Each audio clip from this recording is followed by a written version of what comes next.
నమస్తే అన్న, అందరికీ నమస్కారం. కువైట్లో ఉన్న భారతీయులకు ముఖ్య గమనిక.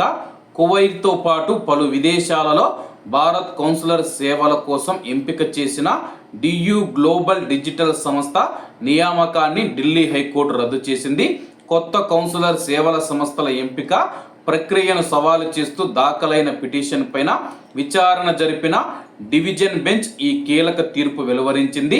జస్టిస్ అనిల్ క్షేత్రపాల్, జస్టిస్ శైలీ జైన్లతో కూడిన ధర్మాసనం టెక్నికల్ బీడు లోపాలు ఉన్నాయని గుర్తించి నియామకాన్ని రద్దు చేయాలని ఆదేశించింది. అయితే కొత్త టెండర్ ప్రక్రియ పూర్తయ్యే వరకు ప్రస్తుతం ఎంపికైన సంస్థలు తాత్కాలిక సేవలు కొనసాగించేందుకు కోర్టు అనుమతి ఇచ్చింది. అలాగే కొత్త టెండర్లో పాల్గొనేందుకు పిటిషనర్కు 1 నెల గడువు కూడా కల్పించింది.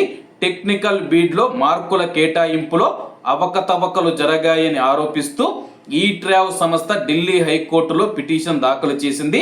ఈ నెల 1 నుంచి కువైట్లో భారత్ కౌన్సిలర్ సేవల నిర్వహణ బాధ్యతలు డియు గ్లోబల్ డిజిటల్ సంస్థకు అప్పగించారు.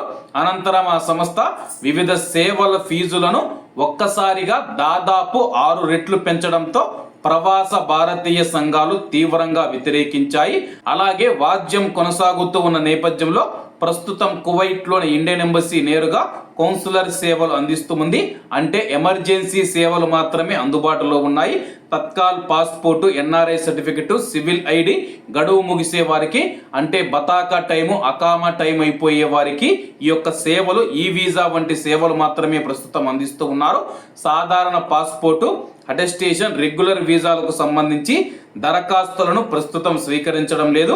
దీంట్లో కువైట్లోని అనేక మంది భారతీయులైతే ఇబ్బందులు ఎదుర్కొంటూ ఉన్నారు. పిఎల్ఎస్ సంస్థ తన యొక్క కార్యకలాపాలు తిరిగి ప్రారంభిస్తుందా, లేకపోతే ఇండియన్ ఎంబసీనే భారతీయులకు తమ యొక్క కౌన్సిలర్ సేవలను కొనసాగిస్తూ ఉందా అని చెప్పేసి ఇండియన్ ఎంబసీ అధికారిక ప్రకటన చేయాల్సి ఉంది. కాబట్టి అందరూ బాగుండాలి, అందులో మనం ఉండాలి. అందరికీ నమస్తే అన్న, జై హింద్.